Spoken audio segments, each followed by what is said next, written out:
Hello guys, welcome back to Learning Front classes.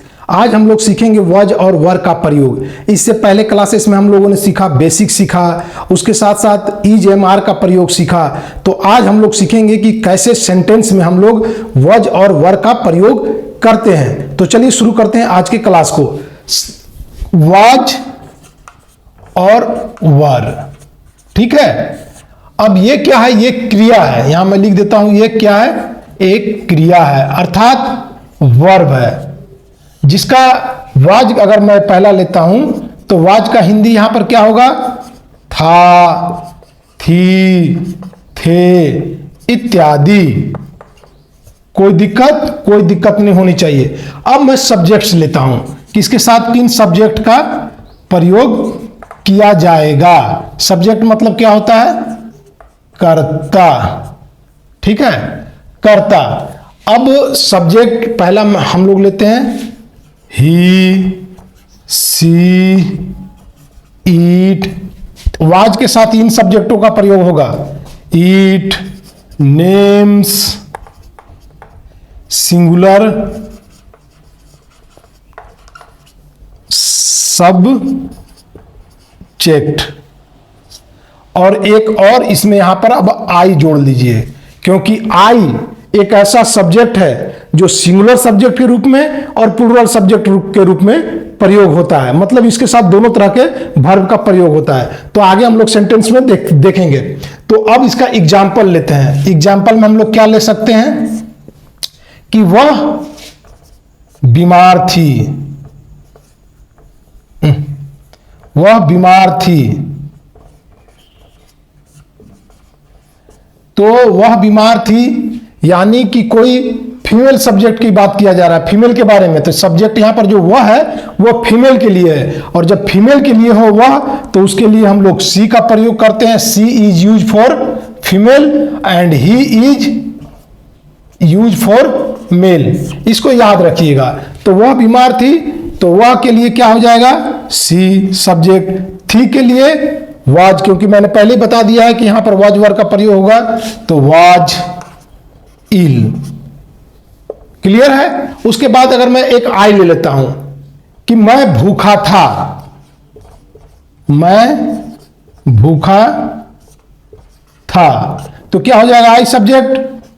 आई था के लिए मैं क्या बोला कि वाज का प्रयोग हुआ, तो आई वाज हंग्री। बिल्कुल क्लियर है। अब नेक्स्ट सब्जेक्ट की ओर बढ़ते हैं। तो उसके लिए हम लोग फिर से क्रिया देखते हैं। तो क्या है अगला? वर, WERE, वर। इसको उच्चारण करते हैं व, ठीक है, और इसका उच्चारण करते हैं वज। एकदम क्लियर रखना आप लोग, वज और व। अब इसके सब्जेक्ट क्या हो जाएंगे? तो जैसा हम लोग जानते हैं, पिछले क्लास में भी पढ़ा है, दे, प्लूरल सब्जेक्ट्स, सब्जेक्ट जैसे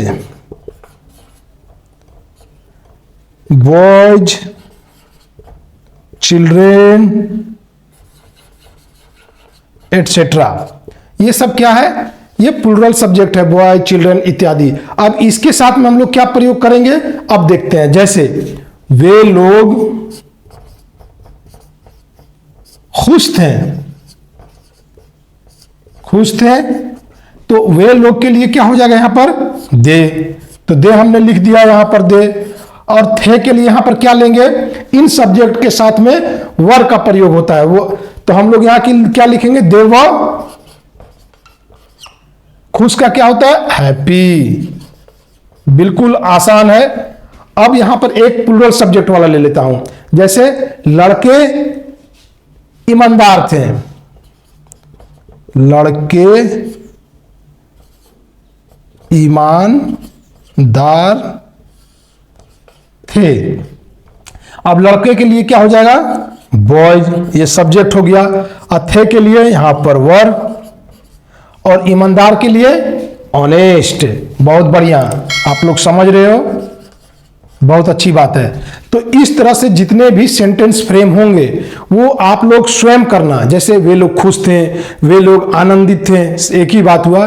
वे लोग खिलाड़ी थे, हम लोग गायक हैं, गायक थे अब गायक नहीं है, मतलब जो आपको लगे जितना आसानी से आप फ्रेम कर सकते हो और उसको लिखना, लिखने के बाद उसको बोलना। तो इससे क्या होगा, आपका दोनों कम्युनिकेशंस भी ठीक होंगे, लिखने के लिए आपका रिटन सेक्शन भी ठीक होगा।